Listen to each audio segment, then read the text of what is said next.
You're listening to Discovering Truth with Dan Duvall.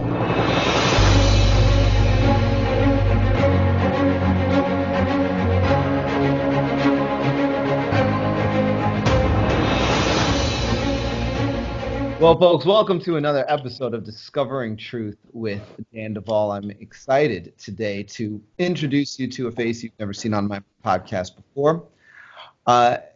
I am talking with Joshua Travers of Saved in America. Now, we're talking because Saved in America, or SIA, does something really cool. They gather intelligence and evidence to locate trafficked and missing children, victims. Um, they identify the violent pedophiles, pimps, and they also discover and go after the trafficking locations. Their law enforcement liaison reports all information to local and or federal enforcement officers. And according to their website, they are behind 223 recoveries since December 2014.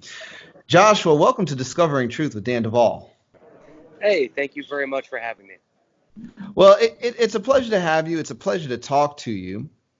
And I am very interested, Joshua. I mean, you do something that I think a lot of the folks that listen to this podcast would like to do because we spend a lot of time talking about abuse situations, programming, trafficking, and it makes people angry. And it's like, gosh, where are the folks that are standing up and going after the criminals, the bad guys, the traffickers, and so forth? And so, right now, I'm talking to you.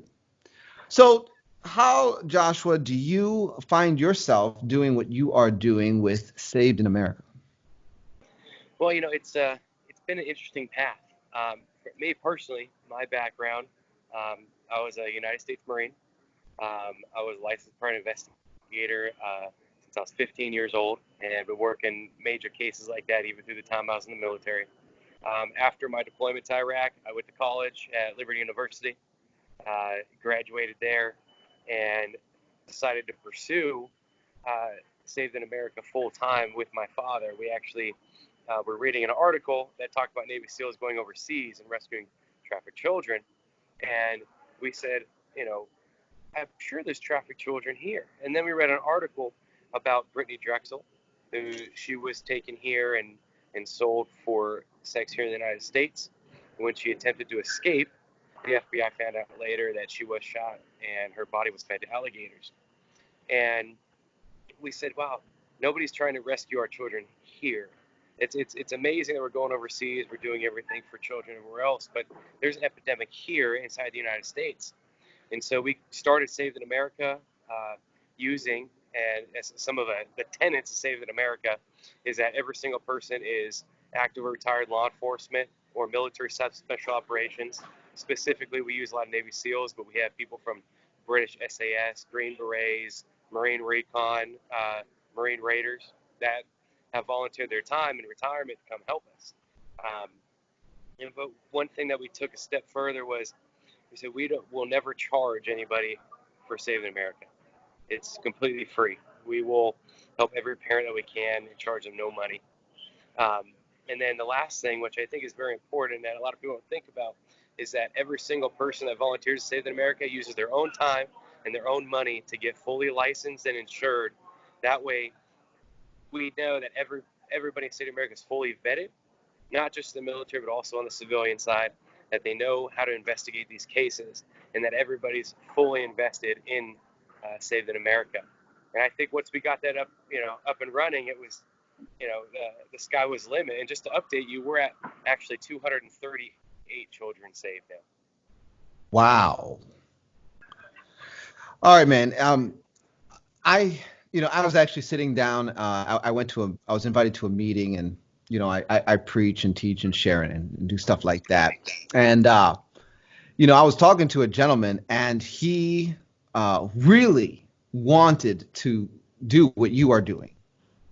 And he's like, man, I just really want to be able to go after these kids in the dark places where they're at and so forth. And I know that to do what you do, your heart breaks over these children, what they're going through, and what was it like the first time you went on a case? How did that go? It's mixed emotions, um, because you see the life that a lot of time. Well, you see the life that these girls came from, and it seems normal on its face, and then you see what their life turned into, and your heart breaks. And then at the same time, there's a massive amount of you know anger at these pedophiles, these pimps, and but then and you're thinking how do we correlate this? How do we put our emotions focus on the past, and then when we bring that child home, and they see their parents, and and you, and you see the love between parent and child, and the happiness bringing them back together, it kind of puts it all in perspective, you know. Um, and I'm lucky enough to see both sides of the coin. Saved in America, working on this side of the coin, and then my day job as a police officer in Charlottesville, Virginia, I get to see the other side of it. How both sides operate, and I can tell you that Saved in America, it's special. So when you are taking a case, and you mentioned, that you are partnering a lot with, ex-military, Navy SEALs, so on and so forth. Are you going on these cases armed, ready for, I mean, combat situations, with lack of better terms? How do you guys go about a case when someone comes and says, "Look, child's missing. What can we do?" Well, there's a process that we go through, and it's outlined, and me and my father co-authored a book just for the use for Save the American Cases. It's Investigation of Missing Exploited Children, the Gateway to Child Sex Trafficking, and it outlines our six-step process. But to highlight some of the main points is we get either a parent calls in, family member calls in. We work with the National Association for Missing Exploited, or the National Center for Missing Exploited Children, and they put out the missing posters. We research them and then research the parent. And everything we do is we get a power of attorney from the parent themselves to act on the behalf of the parent when we find the child.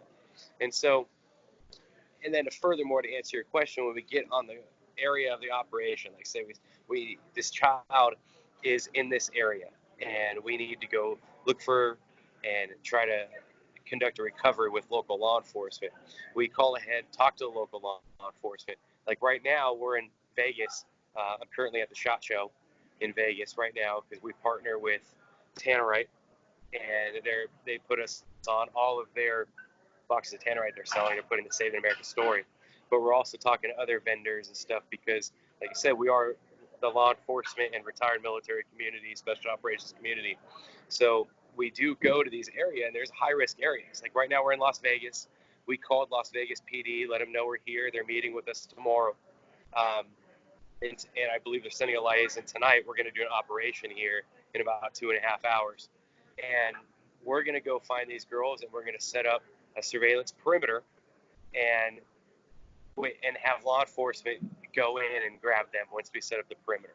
So we don't actually kick down the doors. We let law enforcement do that part. We're not vigilantes, but we make sure we have a positive ID and location of where this child is. We've done all the legwork, and it's a law enforcement. But every single one of us is a fully licensed private investigator. We all have firearms permits and everything that we need just in case things do really get that serious. And those of us like myself who are, active law enforcement, we have our concealed carry that we can have anywhere. Um, but we can get in some very interesting situations, like for example, Las Vegas, where we're at. Once you get outside of the Strip, it gets to be a whole different city. All right, man. So let's talk about some of these stories. 238 children. Now, when you're going on these cases, uh, are you? I mean, how many children are getting saved? Are we talking two or three, 10 or 20? Um, Believe it or not, it's usually so. Most of the time, it's a one-on-one basis. uh-huh. So a lot of domestic trafficking here in the United States is different than overseas. Overseas you hear about the den of children. Here in the United States, is a lot different. It's because the way they capture the attention of these children is different. It's not the snatch and grabs like everybody think. A lot of it's done by what they call the Romeo method, which is they get a young gang member, somebody looking to initiate into a gang, and it's all tied to the street gangs, prison gangs, and the cartels.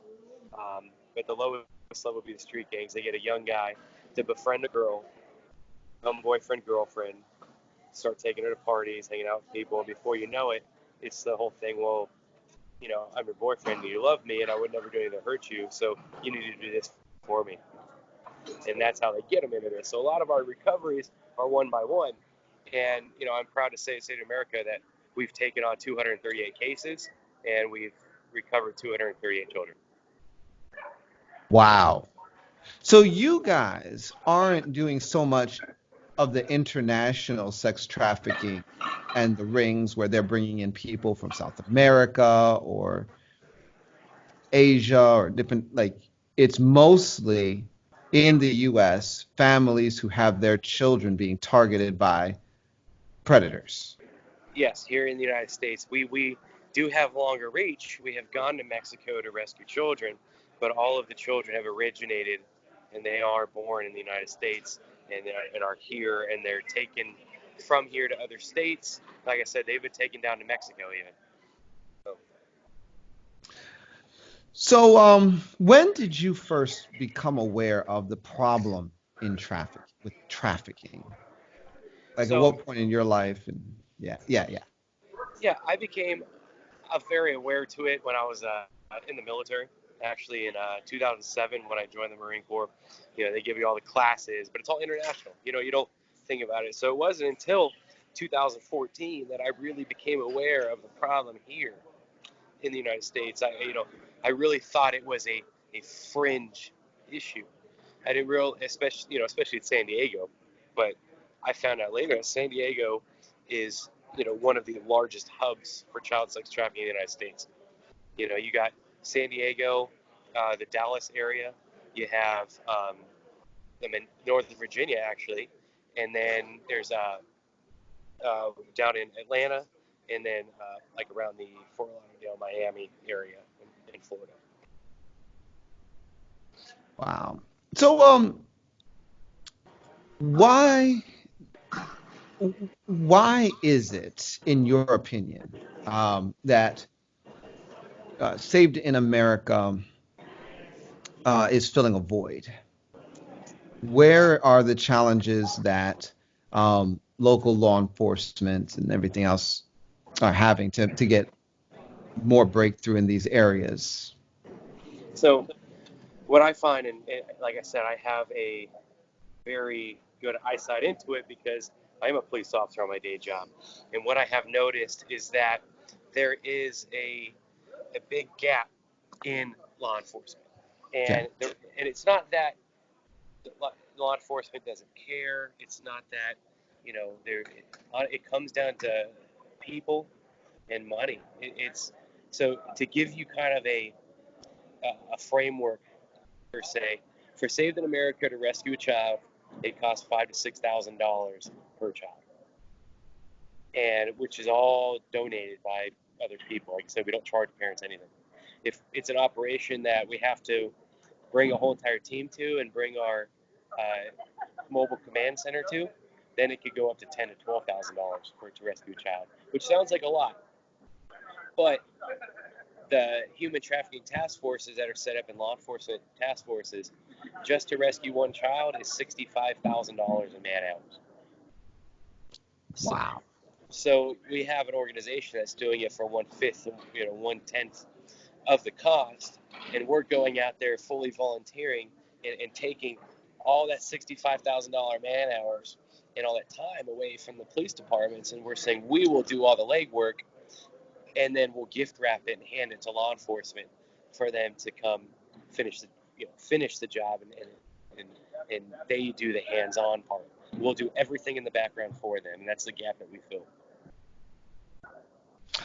What were some of the cases that you are able to talk about that in your memory and experience were notable and memorable?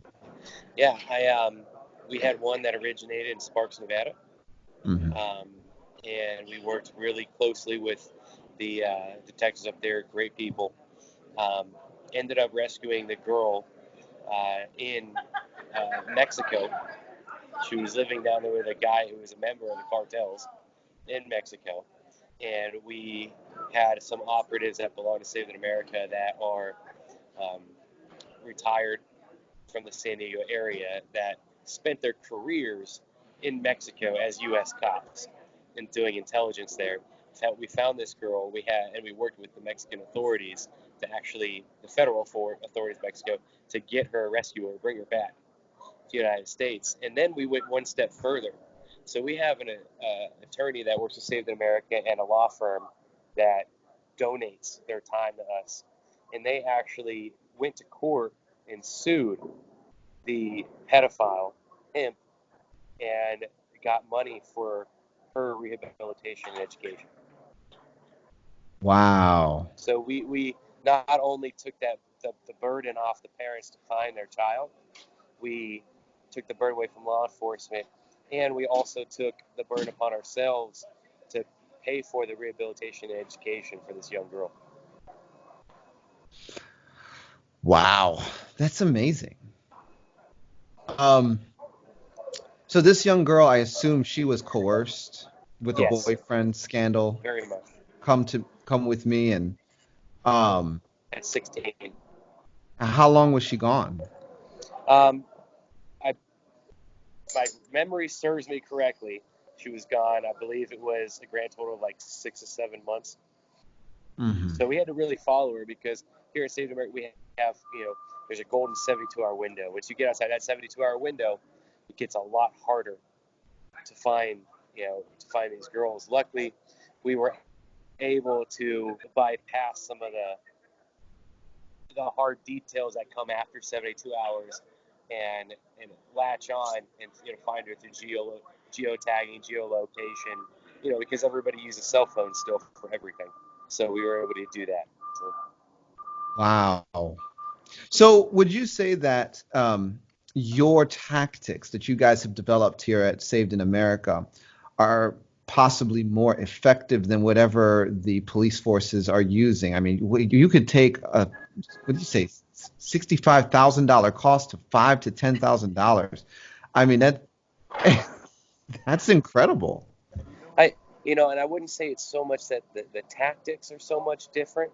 I Okay. would say that we have a lot less red tape being a Mm. non-government organization. And like I said, being all volunteer too. Um, nobody gets paid. There's no salaries getting paid out of Saved in America, from our executive director down to our Saved in America reserves. Nobody's getting paid for it. So that takes a huge, burden there. But it's also the fact that this is what we do. This is, we have a full-time Saved America team. We have reserves. But when you call Saved in America, you have people there that this is what we do full-time. We go out and we look for and rescue children. A lot of times if you go right now to a sex crimes investigator police department, they work a bunch of different styles of cases. Well, we work one, and that's Mm. rescuing your child. What's the youngest case that you had to work? We had a child who had been in the trafficking circuit since she was 11. 11. Yes. My That's goodness. domestically here in the United States since 11 years old. And how old was she when you were able to rescue this one? Uh, 14. Oh my. So she had actually gone and come back on her own accord when she was younger, and then Hmm. left again when she was 13. And then it took us months to get her back, and she was 14 when we got her back. We actually followed her to a series of different clubs that she would hang out at in San Diego. a club that's no longer in existence, mind you.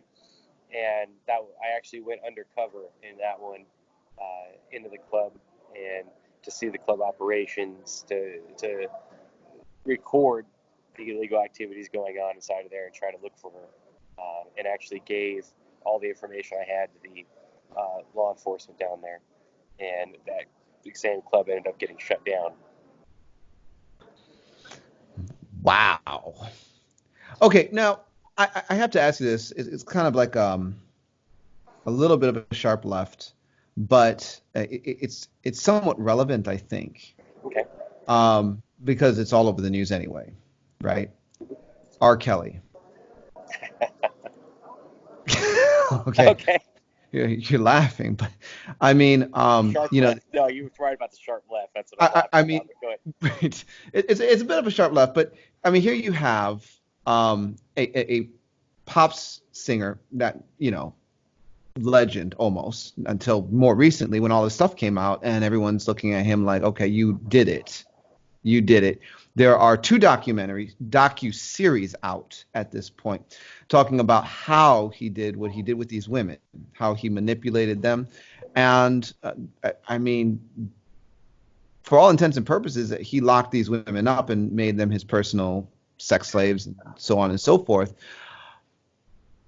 Uh, would you say that the psychological profile of R. Kelly is similar to the kinds of men that do the trafficking of the women and the girls that you're going after?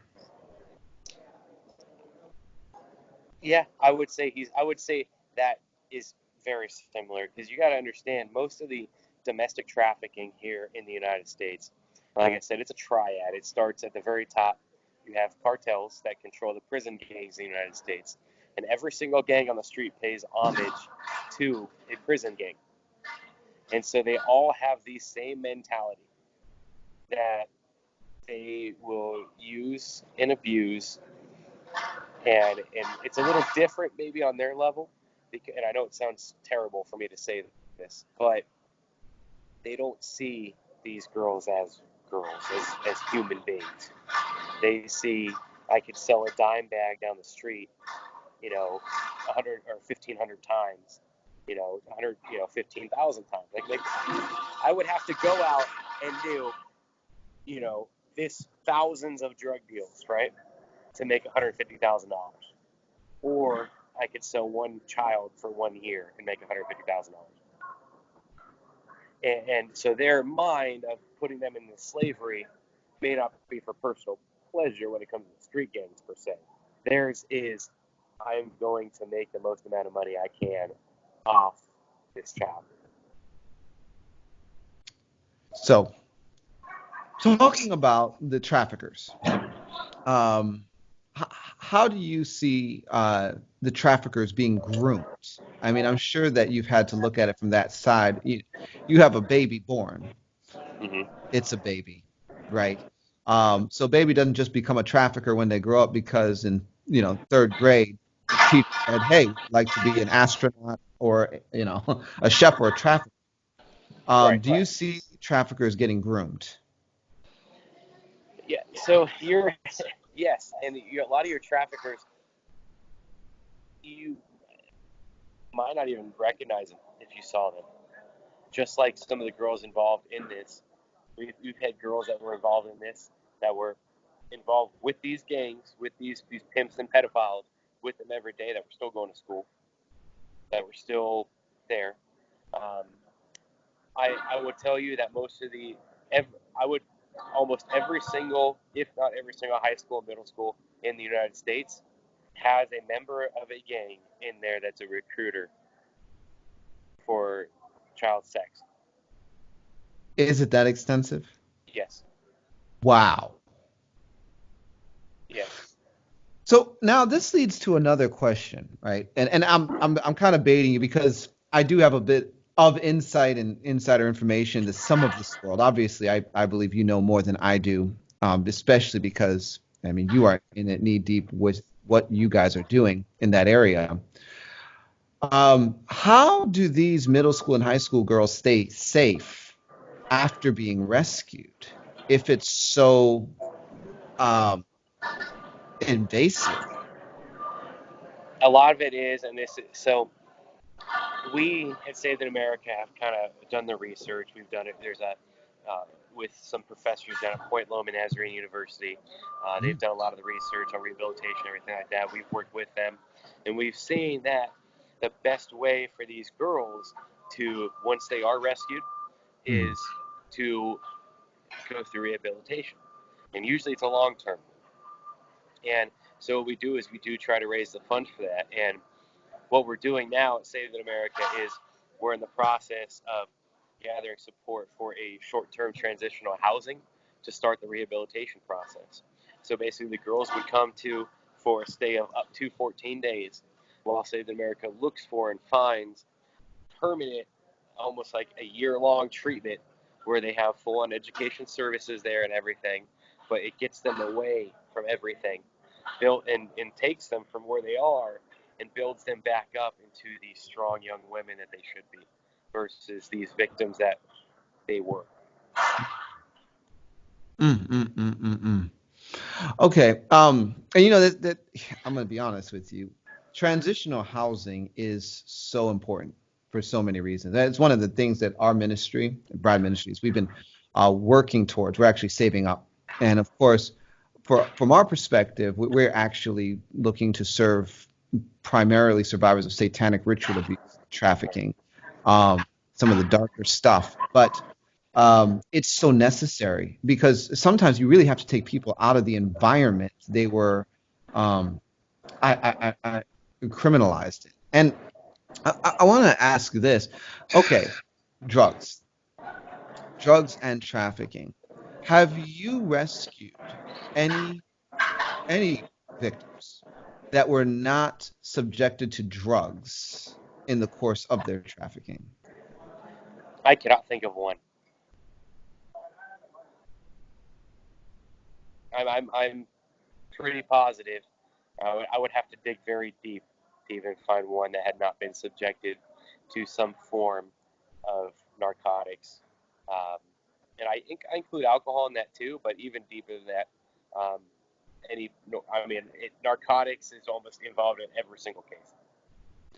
And this is actually a honest question because I don't know the answer to this. Are they primarily using opiates, or what are the street drugs of choice currently that you guys are running into?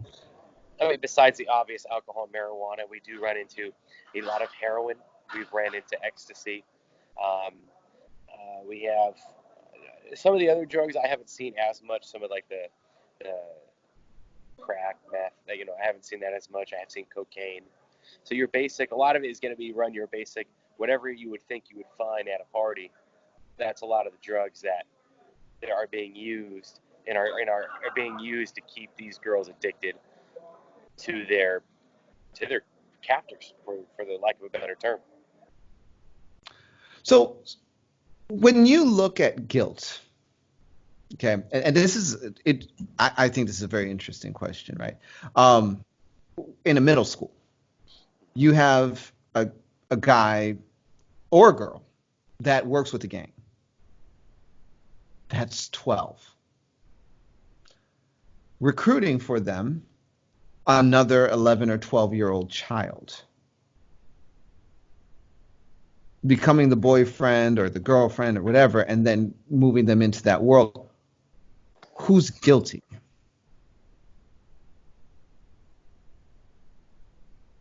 How do I say this?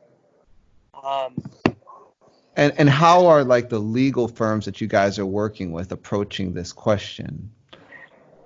so we find that more often than not, there is an adult orchestrating everything. Even if the child, so a lot of times in the high school, it's usually like an 18-year-old senior that Mm. does this. So he's already there.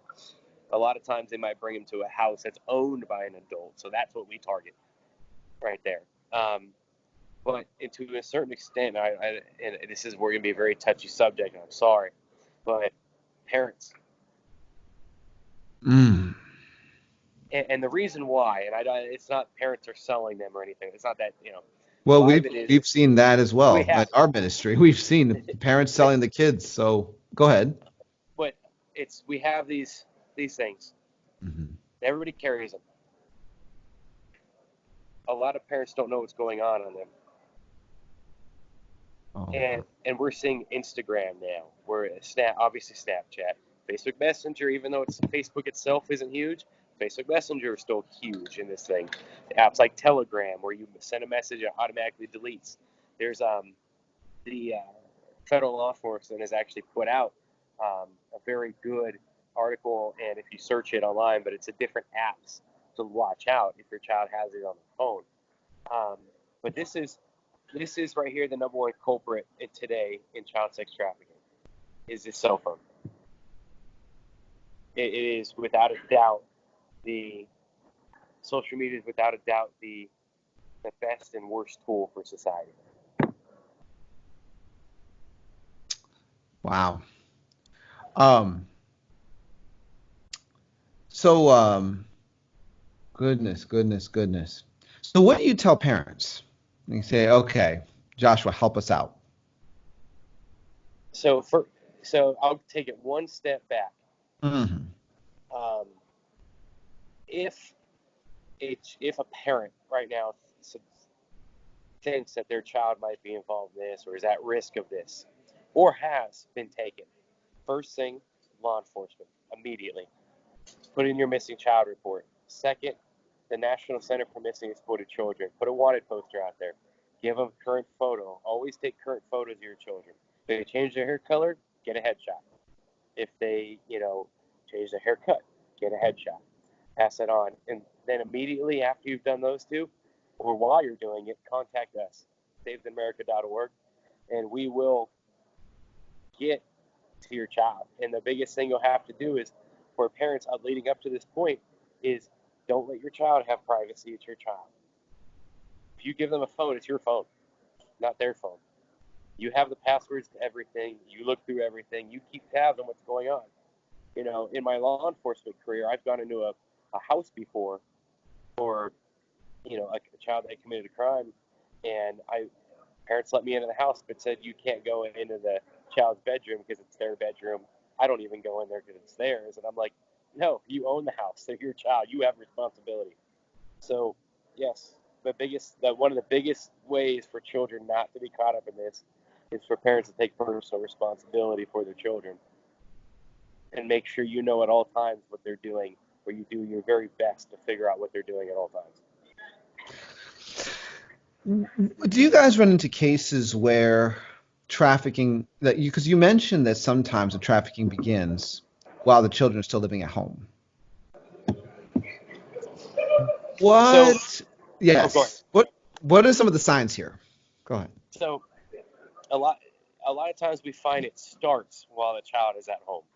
Okay. And what it does, it might be a short term running away, and it's a pattern that comes off. They might sneak out at night a lot. They might be gone for a couple of days and then come home.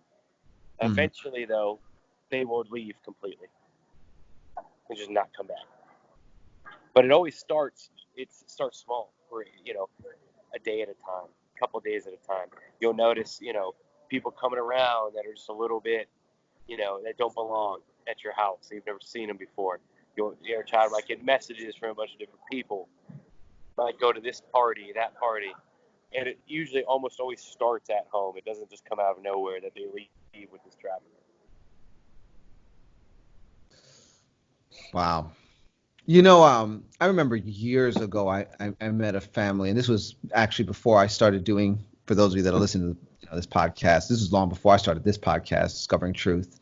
Um, and I met a family that didn't live too far from where I lived, and they were going to a church that was around the corner from my house that I was going to as well. And the teenage girl was very rebellious. And I mean, she would just leave the house for hours at a time, um, and go places, often with shady men and characters, and come home, and was absolutely intolerable to the mother. It was a very difficult situation. And I have suspicion, and they did as well at the time, that there was some trafficking going on with the girl, but she seemed to be so fully vested in cooperating with it There it is. I ate lunch down here. that, yeah, attempts to intervene were not getting through. And I'm sure that you run into this sometimes because when children are being trafficked, they don't know what to believe, or who their loyalties belong to. Right. And that's one of the challenges that I think well-meaning parents sometimes are going to have. It's that even when they try to step in, that rebellion can be so overwhelming. They throw their hands in the air, and it's like, I don't know what to do. Right. Um, as the child goes further and further down this dark tunnel. So, having brought that up, uh, what do you have to say when it comes to these kinds of things parents are encountering with their children? I think that every parent try. We've seen that in a lot of these cases. We've seen all types of parents, but we've seen a lot of even good parents that are, doing the right thing. Teaching their kids, how to go from children to adult, teaching them, what is right and wrong, and still there's that rebellion inside of children. And I know that's there. That's natural. Um, I do see though that even still there's a tendency to give in a little too much to how society is now and letting their children wander just a little too much. And Mm. I think you have to also know how your child is too. Um, some children like to wander a little more, but some don't, and some stay pretty close to the fold. So if all of a sudden you're starting to realize that your child is over the top rebelling, that might be the time and you might have to make a sacrifice and move schools, try something different, But and I get that's very hard to do. If that's the case and it starts getting to a point, call us. We'd rather you call us and we can help you prevent something than you call us and we have to go rescue your child. We're also here for that too as well. Wow. Wow. Well, I mean, it really sounds like you guys are doing a lot of good. Now, what is attractive about your organization to some of these ex-military guys? Like, what do they enjoy the most about partnering with you and your dad? And, is it for most of them the justice piece, just being able to give back? I think a lot of it is you go to these guys who've given their whole entire life, Hmm. serving their country, um, or people like me, for example, who've given their career to serving other people and protect and serve. And you say, well, they they say I've done all this stuff in the military, I've done this stuff in the police, you know, but the most vulnerable of our people, our children, are being taken advantage of, and nobody else is going to do it. I can do it, and you got to think like a lot of these guys have been in a scenario over the years of, you know, signing a blank check on their life and doing things that a lot of people couldn't do, um, and taking on a lot of horrors and stuff that most people wouldn't have to. And so they see I've already done it. I can dive into this world and I can bring these children back. I've been there. I can do that. And I see a lot of the guys that to my left and right that are out here, and women, men and women both. I use guys as a term for everybody, but I see them part of the team on the left and right of me is diving into the depths of this darkness to bring these kids home. And sometimes it's even overwhelming for me. Um, the dedication it takes. It's very special. And a lot of these military people, they want to be part of a team, and this team is it's that we have each other's backs. Now, um, have you ever had to deal with one of your team members getting injured or finding themselves in a very precarious situation as you're going after one of these cases? And how did you guys handle that, if so? So luckily, we haven't had any injuries. Mm. We haven't even, you know, it haven't. To my knowledge, we haven't even, even though we carry a lot of us carry firearms and stuff for our personal protection, and we have the bulletproof vests, all this stuff. We've never actually had to be in a scenario to actually pull those out or anything like that. But a lot of our sticky situation might be from getting, burned on a surveillance, when you're watching a house, you don't want them to catch up to you. But luckily, a lot of the specialized training that these people received in the special operations teams, in law enforcement too, just we learn talk, and it's amazing. You can see these guys, these gritty special operators that can talk to anybody at any given time, and I think it's the biggest thing that we have is the surveillance and interview techniques, and to be able to hide in plain sight is what Save America brings to the table as far as some of our special skill sets. We have that. You would not know a Save America operator from anybody else in the street. Right. Well, I mean, to be honest, Joshua, I'm sitting here talking to you right here. And if I met you on the street or in the, supermarket buying steaks and fish, I wouldn't assume that you could probably take me down in 2 seconds. You actually look pretty friendly. Thanks. So, that's amazing. So talk to me a little bit more about this, one of the cases that you guys went after that, was also a significant milestone in the work that you've been doing. I think, something that we've done, and it's another part of what we do at Save America. Ultimate goal is rescuing these children. But another thing we do is we've worked with a home, Casa de Amparo, which is a rehabilitation home in San Diego. Mm-hmm. And we found out that these pimps and predators were coming back and getting these girls from the rehabilitation home, because in California, you're not allowed to have a lockdown facility. Mm-hmm. They have to be able to the girls have to be able to come and go if they want to. And which is why we like to do our long-term facilities in different states that have these lockdown, because a lot of these girls do have a form of Stockholm syndrome where they want to go back to these guys. But we found these pimps were coming to the gates and just picking them up and then using them and then dropping them off, so the girls had a free place to stay. So what we did is we partnered with, again, free of charge, and rescued girls from here where these pimps were trying to take them back. And we did this operation successfully for 2 years. Wow. And Yeah. Go ahead. Oh, it was, and I'm talking, it was, night after night of just, over and over, these girls trying to leave, some multiple times, but we got them back every single time.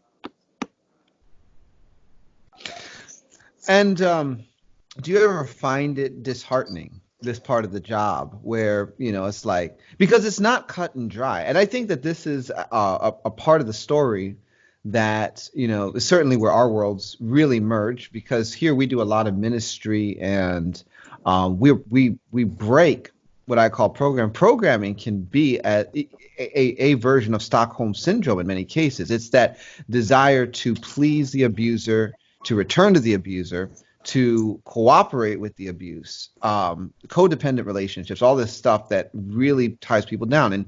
And, seeing people in such desperate circumstances, wanting to see them rescued, and then only to watch them cooperate in their own demise later on. I mean, how do you and your team stay positive about the work that you're doing when sometimes the back door gets opened and it's like, wow, we did all this work and they're right back? It's knowing that there's a couple reasons, where Save America has a common goal with rescuing these children. A lot of us, though, not every single one of us, but like myself personally, I have a personal relationship with Jesus Christ. Amen. I look at that every single day, and I know that no matter what Satan does on this earth, at the end of the day, he's gonna get his butt kicked at the end of the day, and he's gonna go to that lake of fire for all eternity.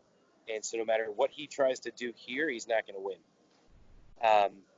And I keep that in the back of my mind, as well as some of the other members of the team that do believe like myself. And I think that keeps us going every single day, is knowing that, you know, as long as we keep doing what we're called to do, and what we've been put here to do, as in the book of Esther, I remember um, Esther's uncle had told her that, how do you know that God didn't put you here for such a time as this? Well, I keep that in the back of my head, and knowing that no matter what the path that I've taken into my life to get to where I am right now, to be able to help each and every one of these children, and no matter what happens with them, no matter times we have to rescue, no matter what we see, I know that God put me here for such a time as this. So I'm only speaking for myself right now, but that's how I get through it. That's powerful. That's powerful. And I mean, I think it's awesome, getting the opportunity to talk to you, to see your heart.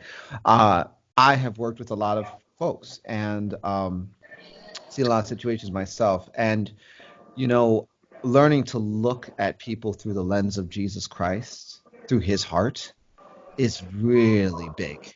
It's a big deal because it helps to look past the brokenness that causes a lot of what I would call avoidable suffering. It's like, wow, you have all these people cheering you on, and yet here you're doing this. But seeing God's heart and plan is huge. Okay, so moving a little bit more into this discussion, right? Now you've been doing this for 5 years now, going on 6 years. What's the balance of time like for you guys? I mean, because it sounds like you guys have full-time jobs. I mean, you Yeah. you coming off of a 40, 50-hour week to do this work? That's intense. Yeah. How do you guys manage the time thing?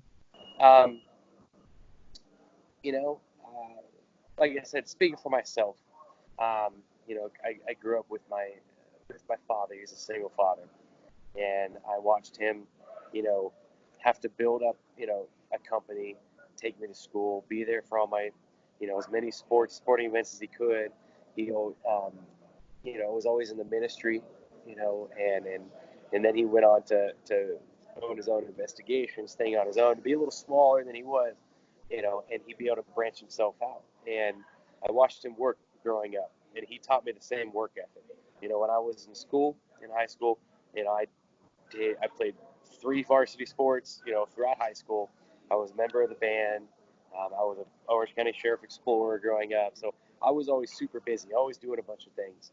And I think that was really good, because when I became, I went in the military.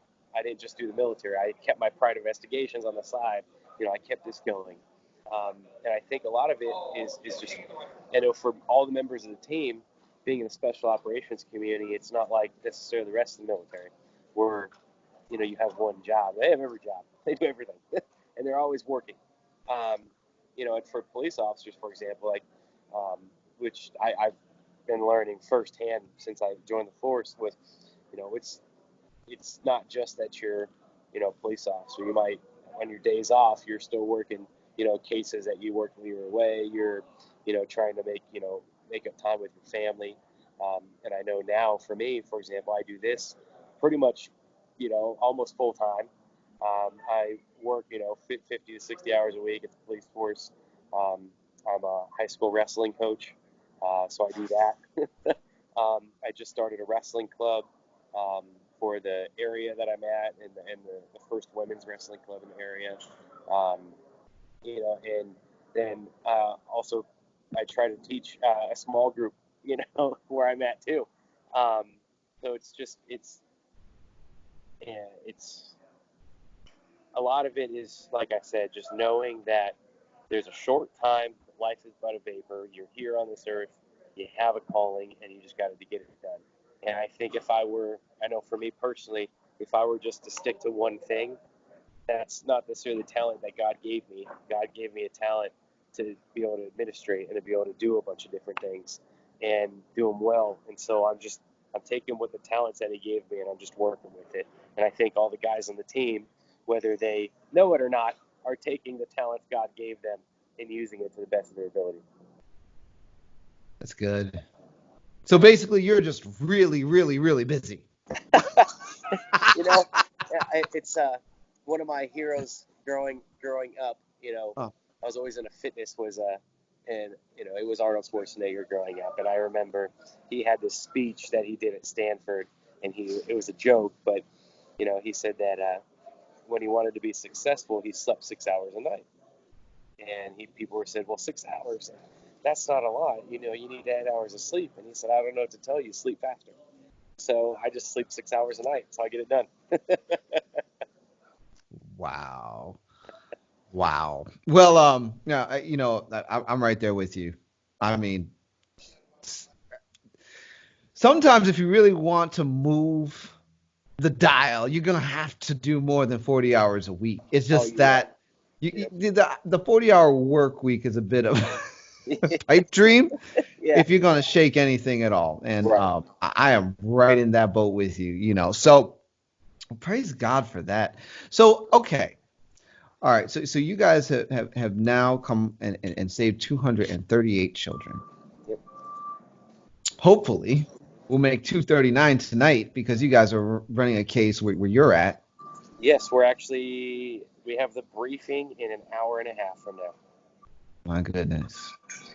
So how do you guys vet the cases that you take on versus those that you say, well, we're not going to be able to, maybe, or maybe you take every case on? I don't know. How do you guys handle that? Because I'm sure that you probably have more people reaching out to you than 239. Yes, yes. So, and we always have other active cases going, and multiple sometimes. Like right now, we have multiple cases that are active right now. A lot of what we do is when somebody comes to us, we ask for, okay, well, if you're not a family member or a parent, we need to reach out to them and find them. So we won't take on a case unless we have a parent or guardian involved. Um, sometimes a parent or guardian could be the foster care system, could be the state. It could be a foster parent, adoptive parent, regular parent, aunt, uncle, whatever. Whatever the state or the local state government says is the guardian. We need to have contact with them, and that all starts with going to SavedInAmerica.org. There's an application online that you can fill out and send to us. And we've had family members that weren't the parent or guardian fill out the application, but gave us the contact info for the parent. And then we got a hold of the parent or guardian. That's how it all starts. Just like we, vet everybody coming in, we also vet all of the contact info that comes through too for, people that want to use us too. We have to make sure that, this is a legitimate, response. If for some reason it doesn't fall under our, like, we deal with children, we don't deal with adults or anything. If it goes to adults, we have multiple other organizations that do deal with other sorts of human trafficking and adults and stuff like that, and we send them their way too.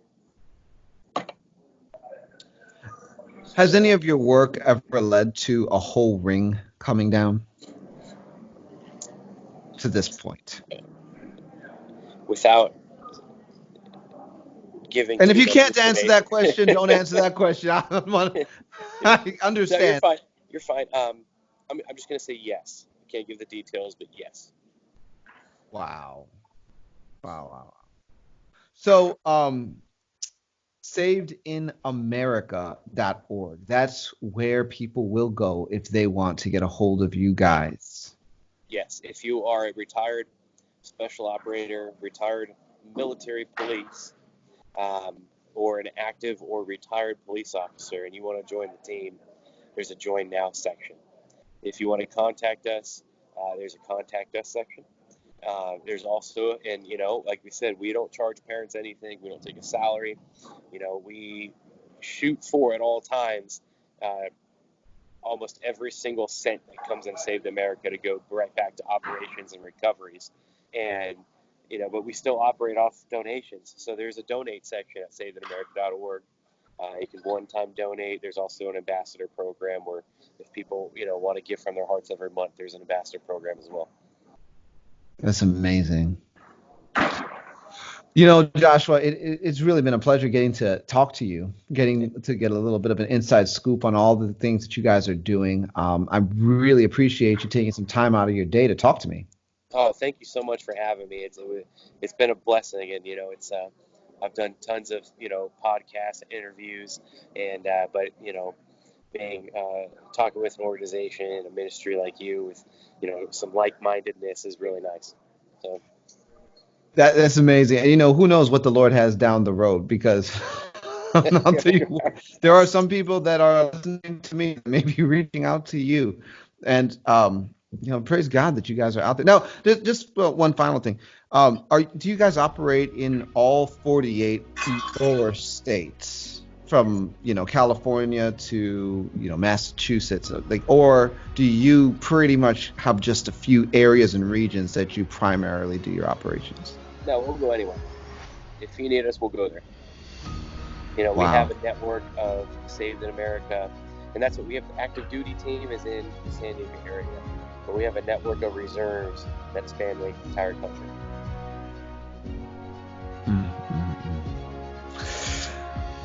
Well, folks, savedinamerica.org. I've been talking to Joshua Travers. Thank God for you, Joshua, and thank you for your time. Hey, thank you very folks, until next time, God bless and Godspeed. You've been listening to Discovering Truth with Dan Duvall. Be sure to subscribe to our channel, like our video, and share this with friends. This podcast is a production of Bride Ministries International. Visit our website at brideministriesinternational.com to enjoy the Bride Ministries Church, the Bride Ministries Institute, free resources, and to support us financially.